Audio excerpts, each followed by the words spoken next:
Saviez-vous que la culture de pastèques géantes et ultra jupeuses n'est pas du tout réservée aux pays tropicaux ou au seul bassin méditerranéen?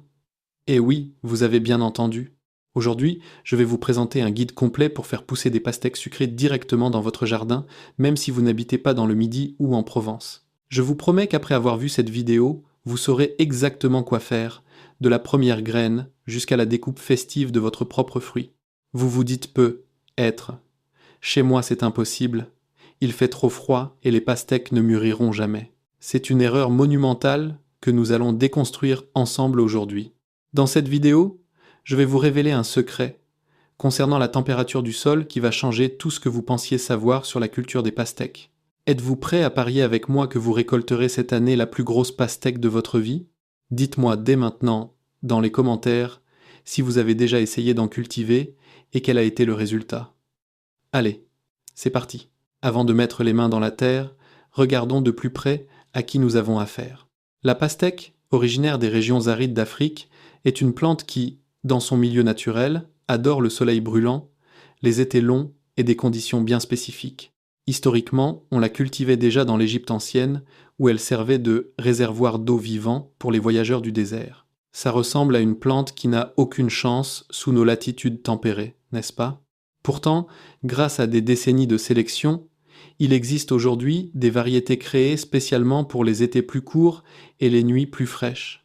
La clé du succès n'est plus votre position sur la carte, mais votre capacité à simuler l'environnement d'origine de cette plante incroyable.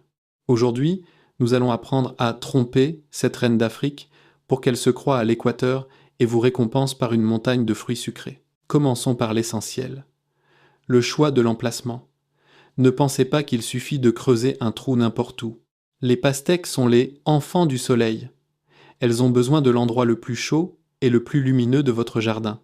L'idéal est une exposition plein sud, protégée des vents du nord par un mur ou une haie dense. Imaginez que vous choisissez l'emplacement de votre transat pour bronzer. Vous n'iriez pas là où souffle un vent frais ou là où l'ombre domine. Pour les pastèques, c'est exactement pareil. On entend souvent dire que les pastèques supportent la mi-ombre si elles ont assez d'eau et d'engrais. C'est totalement faux. Le soleil est le seul moteur qui fabrique le sucre dans le fruit. Plus la plante reçoit de lumière directe, plus votre pastèque sera sucrée. De plus, les rayons du soleil sèchent rapidement la rosée du matin sur les feuilles, ce qui est une prévention naturelle fantastique contre les maladies cryptogamiques comme l'oïdium ou le mildiou. Avant même d'acheter vos graines, trouvez le coin le plus ensoleillé de votre terrain. Maintenant que nous avons l'emplacement, parlons du sol. La préparation de la terre est une étape cruciale. Les pastèques adorent les sols légers, sablo-limoneux, très riches en humus et en nutriments. Il faut un sol qui se réchauffe vite au printemps et qui ne retient pas l'eau de façon stagnante. On fait souvent l'erreur de se dire, comme la pastèque contient beaucoup d'eau, elle doit pousser dans une terre lourde et humide. C'est faux. Dans une terre argileuse et détrempée, les racines pourrissent instantanément. Si votre terre est lourde, vous devez l'alléger. Ajoutez une bonne quantité de compost bien décomposé et n'hésitez pas à incorporer du sable. En automne ou au début du printemps, l'idéal est d'apporter du fumier cheval ou vache. Cette matière organique ne nourrit pas seulement la plante, elle agit comme un petit chauffage par le sol et la chaleur aux racines, c'est ce dont nos plantes africaines ont le plus besoin. Autre point critique, le choix de la variété. C'est ici que l'on fait souvent la plus grosse erreur en France. Oubliez les graines que vous avez récupérées dans une pastèque du supermarché, souvent importées d'Espagne ou du Maroc, ces variétés sont faites pour des climats très longs et très chauds.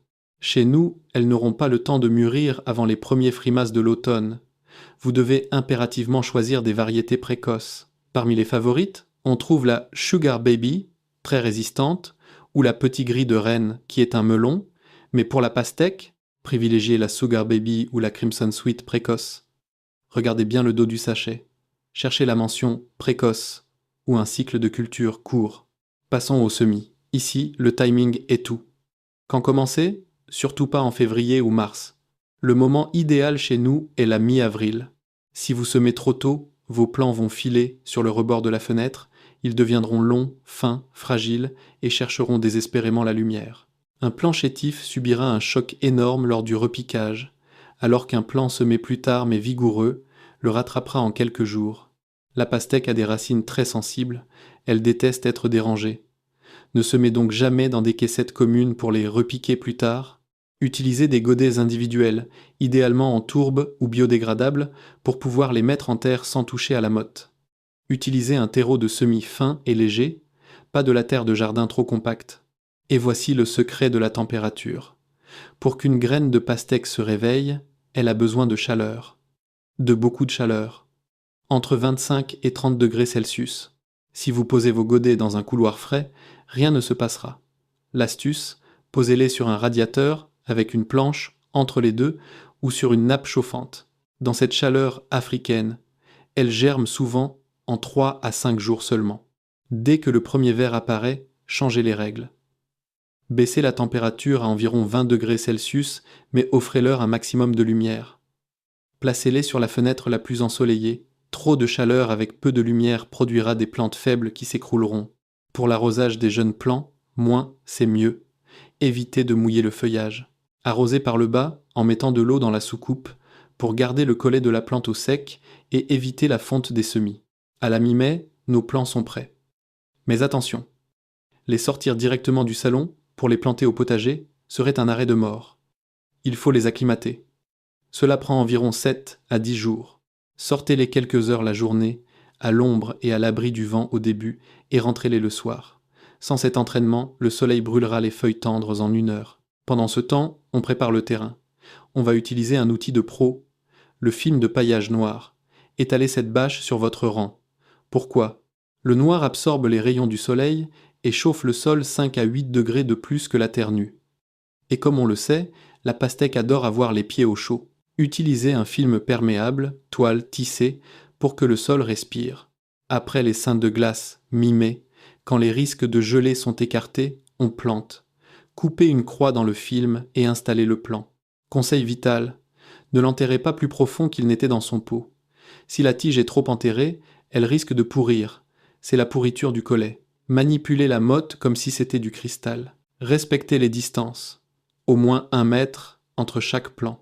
Une pastèque n'est pas une petite fleur, c'est une liane massive qui peut s'étendre sur 3 mètres. Si elles sont trop serrées, elles se battront pour la lumière et les nutriments, ce qui favorise les maladies.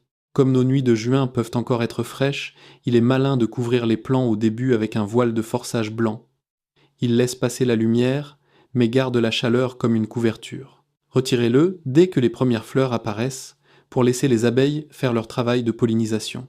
L'arrosage des plantes adultes, jamais sur les feuilles. Arrosez copieusement au pied tous les quelques jours, plutôt qu'un petit peu tous les jours. Cela force les racines à descendre profondément, chercher la fraîcheur.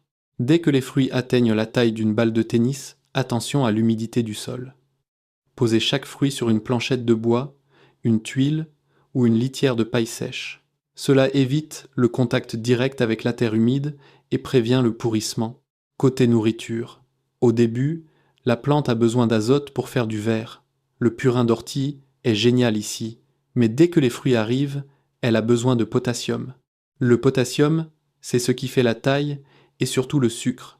Un bon purin de consoude ou un peu de cendre de bois non traité font des merveilles. La pollinisation. La pastèque a des fleurs mâles et femelles sur le même pied. La fleur femelle a une petite boule verte à sa base. S'il pleut beaucoup et que les abeilles ne sortent pas, jouez les entremetteurs.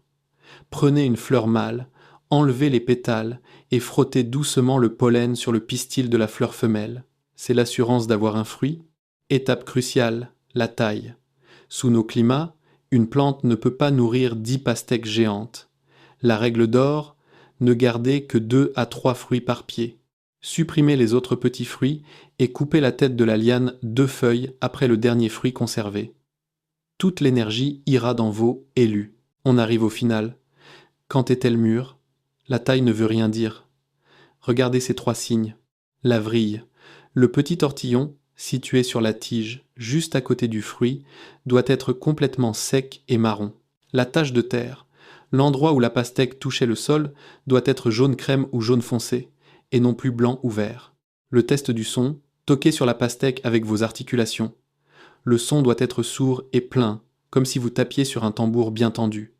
Si ça sonne creux et métallique, attendez encore un peu.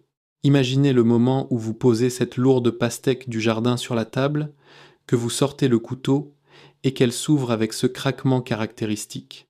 La chair rouge vif, l'odeur de frais. C'est la récompense de tout votre travail. Le goût est incomparable avec celle du commerce. J'espère que cette vidéo vous a donné envie d'essayer cette année.